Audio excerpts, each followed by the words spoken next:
Rien ne vaut l'arôme d'un pain de ménage frais. Avec votre robot boulanger All-in-One horizontal de Black & Decker, vous pouvez, à l'ère de l'électronique, savourer un bon pain à la mode d'antan. Uniquement parce que votre robot boulanger horizontal fait tout le travail automatiquement. Même si vous n'avez jamais fait de pain de votre vie, vous vous gonflerez d'orgueil pendant que le mélange, le pétrissage et la cuisson se feront tout seuls. C'est très simple et expliqué en détail dans ce pratique mode d'emploi et livre de recettes. Voici comment. Commencez par sortir le plat de cuisson du robot boulanger. Tirez-le vers le haut. Il vaut mieux mettre les ingrédients dans le plat pendant qu'il est à l'extérieur de l'appareil pour éviter d'en renverser dans la chambre de cuisson. Insérez la lame de pétrissage en alignant le côté plat sur le côté plat de l'arbre qui se trouve dans le plat de cuisson. Glissez la lame sur l'arbre comme ceci. On peut maintenant commencer. Je vais vous montrer comment faire une grosse miche de pain blanc. Il s'agit d'un pain de base populaire que vous trouverez dans la section des recettes de votre guide. Votre robot boulanger peut préparer des miches dont le poids varie entre 1,5 et 2 poids. Les farines varient d'un pays à l'autre. Puisque la farine est le principal ingrédient du pain, il faut vous assurer de choisir la bonne sorte. Au Canada, vous pouvez utiliser de la farine tout usage ou de la farine de boulangerie. Par contre, aux États-Unis, vous devez utiliser exclusivement de la farine de boulangerie. Vous trouverez un rappel sur les types de farine au bas de chaque page de la section des recettes.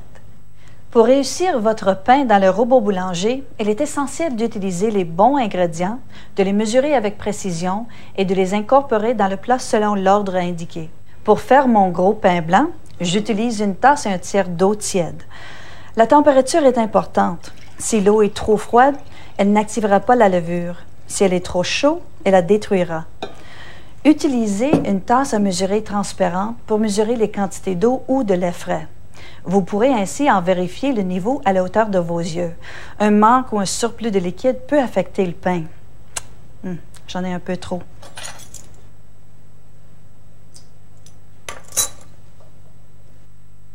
Parfait. J'ajouterai maintenant les autres ingrédients à l'aide de cuillères à mesurer ordinaires. Je commence par les 2 cuillères à table de lait en poudre. Égalisez chaque ingrédient à l'aide du côté plat d'un couteau. Ensuite, 2 cuillères à table de beurre ou de margarine. Et finalement, une cuillère à table de sucre et une cuillère à thé et demie de sel que j'ai également égalisé. Mesurez ensuite 3 3/4 tasses de farine en utilisant les tasses pour ingrédients secs appropriés. Égalisez chaque fois la farine. Nous avons élaboré nos recettes en utilisant les marques nationales de farine. Au Canada, nous avons découvert que toutes les marques de farine tout usage convenaient à votre appareil. Par contre, aux États-Unis, vous devez utiliser de la farine de boulangerie. La farine tout usage américaine ne vous donnera pas de bons résultats. De plus, n'utilisez jamais de farine à lever rapide, à pâtisserie ou à gâteau, où que vous soyez. Ajoutez toujours la levure en dernier et assurez-vous qu'elle ne touche pas aux ingrédients liquides, particulièrement si vous utilisez la minuterie. Le liquide pourrait activer la levure trop tôt. Nous avons essayé nos recettes à l'aide de levure sèche active, mais vous obtiendrez également de bons résultats avec de la levure pour robot boulanger. Assurez-vous de conserver votre levure en respectant les instructions du fabricant une fois entamée. Vérifiez aussi toujours la date de péremption. Maintenant, laissons le robot boulanger All-in-One horizontal faire le reste du travail à notre place. Insérez le plat de cuisson dans la chambre de cuisson et poussez-le vers le bas. Quand vous brancherez le robot boulanger, ces 2 flèches apparaîtront dans la fenêtre d'affichage, sélectionnant automatiquement le pain de base et la croûte régulière. Vous verrez aussi 12 AM qui clignotera sur l'horloge numérique. Vous n'avez pas besoin de régler l'horloge lorsque vous voulez cuire votre pain immédiatement. Choisissez le réglage voulu et appuyez sur la touche Start Reset. Sur le panneau de commande, vous verrez 4 réglages de pain, une commande pour la pâte, une commande pour la cuisson et un réglage pour la croûte, ordinaire ou foncée. Lorsque vous possédez le modèle de luxe, vous avez également des réglages pour le pain croûté, le gâteau, la confiture et les desserts. Consultez votre mode d'emploi pour en savoir plus sur les instructions et recettes liées à ces réglages. La commande pour pain de base sert à faire les pains dont la farine blanche est le principal ingrédient. Appuyez sur Menu pour faire passer la flèche au choix suivant. La commande de cuisson rapide vous donnera un pain en moins de 2 heures. C'est l'idéal quand vous voulez que le pain soit prêt à temps pour des invités de dernière minute. Consultez le livre de recettes pour avoir la liste des pains pouvant être faits à ce réglage. La commande pour pain sucré convient aux pains contenant de grandes quantités de sucre ou d'autres ingrédients sensibles à la chaleur, comme le fromage ou le chocolat. Tous les réglages, sauf celui de cuisson rapide, présentent ce signal d'ajout d'ingrédients qui vous indique quand ajouter des ingrédients comme les noix ou les raisins secs. Vous pouvez ajouter ces ingrédients supplémentaires immédiatement avant la levure, quand vous commencez la préparation, mais ils peuvent être hachés par la lame. Si vous attendez le signal d'ajout d'ingrédients pour ajouter les noix ou les raisins secs, ils ont plus de chances de demeurer intacts. Le réglage de pain de blé entier sert à la confection de pain contenant d'importantes quantités de farine de blé entier, de seigle, d'avoine ou de son. C'est le programme le plus long puisque les farines plus lourdes et plus denses prennent plus de temps à lever que la farine blanche. Le réglage de pâte vous permet de faire de la pâte que vous pouvez ensuite façonner et cuire dans un four traditionnel. Vous pouvez faire de la pâte à pizza, des petits pains croûtés, de la focaccia, des pretzels et beaucoup d'autres recettes délicieuses. Il y a finalement le réglage de cuisson qui vous permet d'utiliser votre robot boulanger comme four. Consultez le guide pour avoir des recettes comme celle du pain à cuisson rapide aux bananes et aux noix ou de la brioche au caramel. Vous pouvez essayer vos propres recettes de pain sans levure en baissant la température et en prolongeant le temps de cuisson. La commande de cuisson de la croûte fonctionne seulement avec les commandes de pain de base, de cuisson rapide et de pain sucré. Les pains faits de grains lourds ont tendance à être plus sombres et la commande de cuisson de la croûte ne s'y applique pas plus qu'au réglage de pâte et de cuisson. Lorsque vous choisissez la cuisson de la croûte, assurez-vous d'avoir sélectionné la commande de pain de base, de cuisson rapide ou de pain sucré. Puis appuyez sur la touche de couleur de la commande de cuisson de la croûte pour choisir entre ordinaire et foncé. Vous pouvez décider de ne pas faire votre pain tout de suite et d'utiliser la minuterie pour retarder votre récompense. Vous pouvez retarder la préparation de votre pain jusqu'à 13 heures. Pour utiliser la minuterie, vous devez d'abord régler l'horloge. Appuyez sur la touche Clock. Quand l'heure se met à clignoter, appuyez sur les flèches haut et bas pour régler l'heure de jour. Assurez-vous que la mention AM ou PM affichée est bien la bonne. Une fois l'heure réglée, appuyez sur la touche Clock une fois de plus, puis appuyez sur les flèches haut et bas pour régler les minutes. Quand le clignotement cesse, l'horloge est réglée.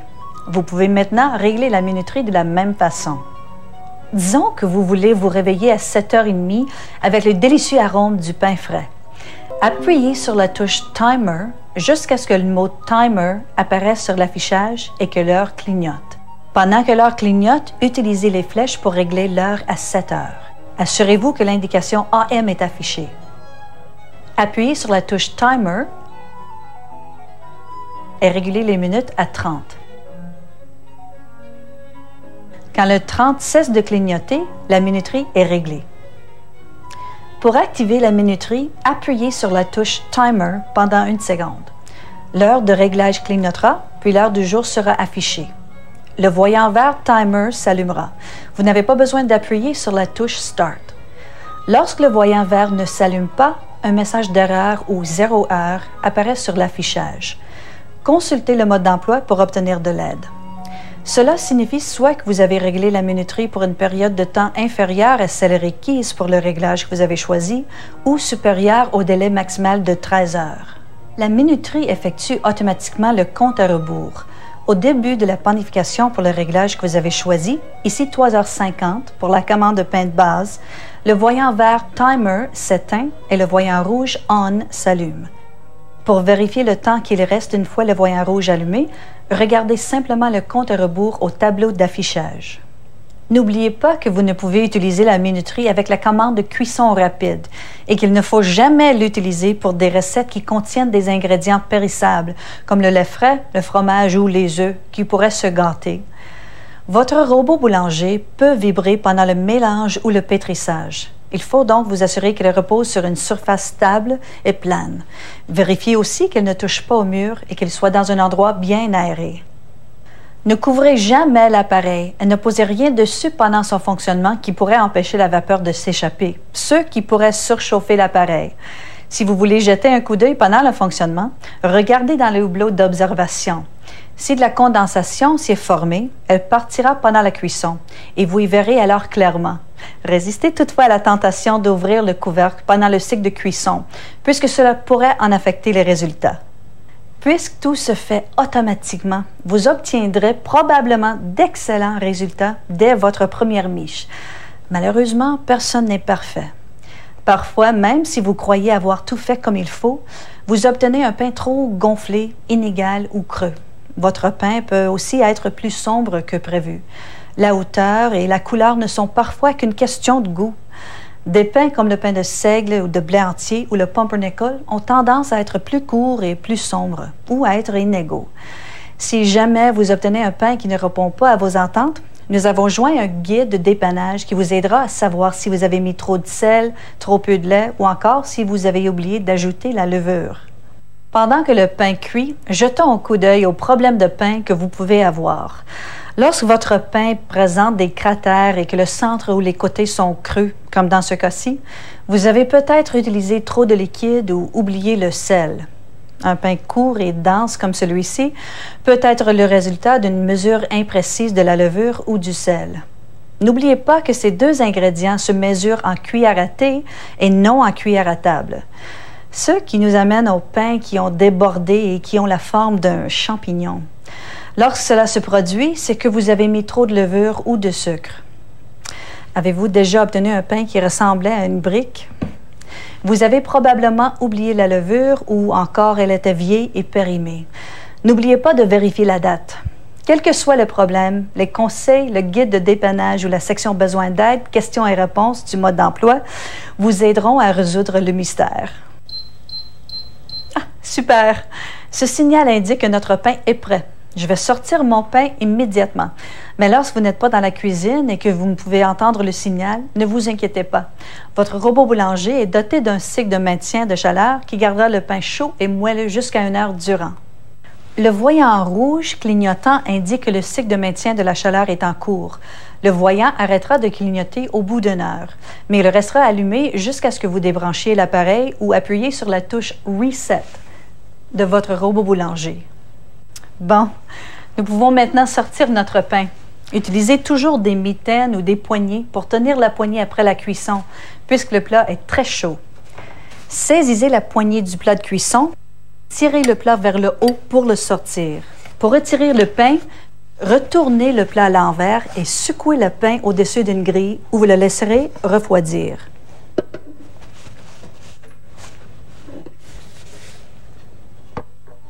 Vérifiez toujours où se trouve la lame de pétrissage, dans le plat de cuisson ou dans le pain. Vous pourriez l'endommager en la coupant. La lame est couverte d'un revêtement antiadhésif et peut demeurer dans le pain. Le cas échéant, enlevez-la à l'aide d'un ustensile en plastique ou en caoutchouc. Un ustensile pointu pourrait en égratigner le revêtement. Lorsque la lame demeure dans le plat de cuisson, ajoutez de l'eau chaude et laissez tremper jusqu'à ce que la lame se retire facilement. Ça sent bon. Et vous voudrez sûrement y goûter immédiatement. Mais vous devez laisser refroidir votre pain entre 15 et 20 minutes pour pouvoir le trancher facilement. Lorsque votre pain s'écrase lorsque vous essayez de le couper à la main, c'est qu'il n'a pas assez refroidi. Vous pouvez couper un pain suffisamment refroidi en tranches égales à l'aide d'un couteau électrique, comme celui-ci, qui est muni d'un guide pour l'épaisseur des tranches. Et maintenant, la meilleure partie de la cuisson de votre propre pain.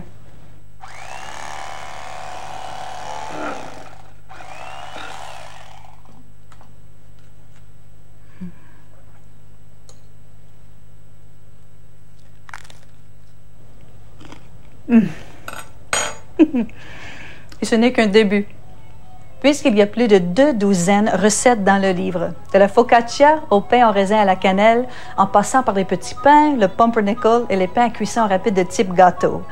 Essayez nos recettes, puis essayez les vôtres. Utilisez le mode d'emploi pour les instructions relatives à l'entretien et au nettoyage, les recettes les plus populaires et le dépannage. Si vous avez d'autres questions, composez aux États-Unis le 1-800-231-9786 et au Canada le 1-800-465-6070.